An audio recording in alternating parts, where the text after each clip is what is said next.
days are cooler, nights are warmer, and I put the blame on you. Time moves slow, but my heart beats faster. When these eyes are looking right at you, right at you. You give me something to believe in, just what I needed. You're the closest. What does freedom look like to you? What is freedom? What is freedom to you? I was reading a book this morning, The Davenports. It's a novel. I like to read novels in the summertime outside. It's a book that has pages. I'm turning them. And I was thinking about my ancestors that were beaten and killed and maimed for reading. And I get to do that freely. So I'm very happy that I get to read. And that's one of my guilty pleasures. Let me welcome in somebody that's kicking off the show with me who I also know loves to read. And I can't imagine either one of us being enslaved and not being able to do that. But he is here traveling through the South the way some of our parents did, coming back and forth through the Great Migration. Let me welcome the world's professor. He's also the host of Urban View Mornings right here on SiriusXM Friday mornings with Lamont King, Dr. Gray Carr. Hello. Professor Karen Hunter, my dear friend. I'm going to your root state. I'm in North Carolina right about now. You're in North Kakalaki. Wave out the window to my mama. Wave to my So mama. you already know. That's what I'm saying. we were talking. Less, I got you. I know you do. You were saying you're coming through Richmond and past where they hung Denmark Vesey. And you said it's an overpass that people would miss if they didn't see it, if they didn't know it was there. Yeah. Near the bus station, and it's under an overpass, just a historical marker. Shout out to Corey Walker and Kalita Nichols Fairfax and all the people who've gotten those markers placed over the years. But that one is under an overpass. The bus passes it every day, and you wouldn't even know it was there if you didn't know what you were looking for. For you, we've talked and you posted, you and I have gathered on Saturdays in class with Carr. Some of you can go back in the archives. You posted episodes every Saturday, 223 and counting. We gather and we've had 4 Juneteenth conversations even before it was a national federal holiday. I've never been for the federal holiday. I think that going out today, seeing people off whose ancestor might have enslaved mine, I'm like, you shouldn't get a day off. You should not. I'm vehemently against the days off for people, but I'm respectful of Mother Opal Lee and her journey. For us, how should we perceive this holiday, and what does it mean to you? Well, it means freedom. I'm glad that this is the theme today. It means us being self-determining. You know, we kind of joked, and you're right. We've got 4 in the can on Juneteenth and an incredible archive. We talked about it last year and the year before. Juneteenth is almost like Kwanzaa meets the 4th of July. It's not the same origin as the British and their colonies fighting. It's the origin of self-determination. And so, yeah, you've been very clear about it, not wanting it to be a federal holiday. And I think I agree with you. Well, I know I do in terms of how we need to look at it. But if folks get a day off, you shouldn't be getting a day off and commingling the red, white, and blue and the red, black, and green at Walmart on a sale or anywhere else for that matter. Shout out to anybody working there today. But you should have the day to reflect, to build. That's what it means to me. It means self-determination for our people. And that's what it meant to the folks who first commemorated that June 19th, 1865, the following year, with prayer, with community, with institution building. That's what Juneteenth means.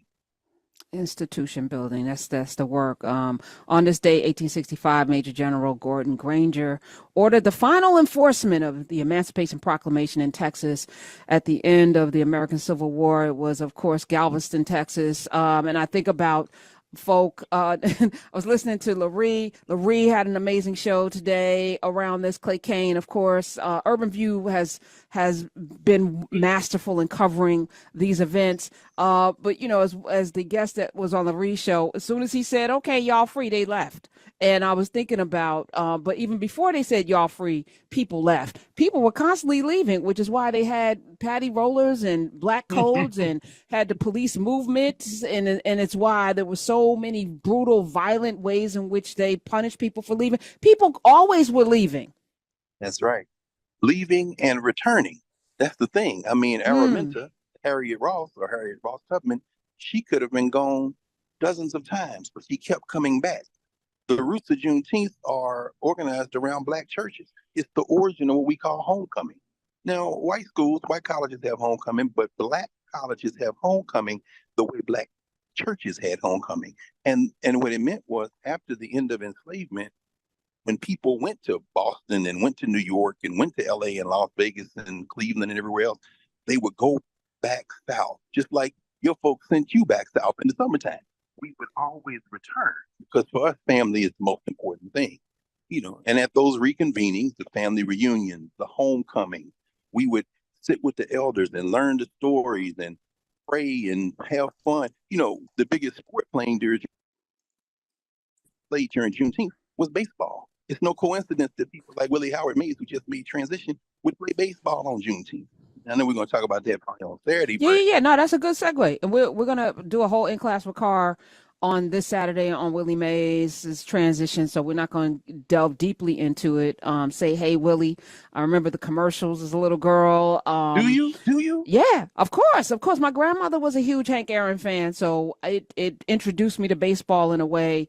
As a very little girl, with the little transistor radio, we'd be listening to Braves games together. I'd be in her lap, and we'd share that little earbud, that one white earbud that went into, So I have fond memories of listening to baseball in that way,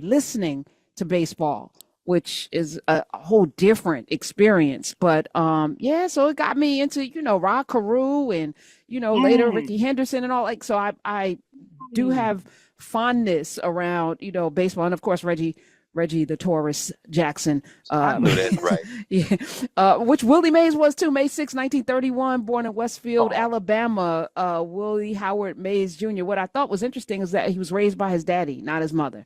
His father and two aunts. And there was his daddy that got him involved. His daddy was a porter, railway porter, who got him involved in baseball. And what does it mean to, we talk about Father's Day we just had, and men raising their sons in this way, like being a single dad. It's crazy. Well, one of the reasons why I love riding the bus is because it gives me time to read. And I've been rereading several books on Willie Mays at the same time, including the big biography that he cooperated on with James Hirsch. And shout out to Cat Mays, Willie Mays Sr., who only made transition in 1999 at the age 88. Wow. He was around for a long time. But it means bonds. It means family. I mean, his mother and father never got married, but his mother lived within walking distance there. And so his father raised him along with his siblings. And Willie Mays, for him, family was everything.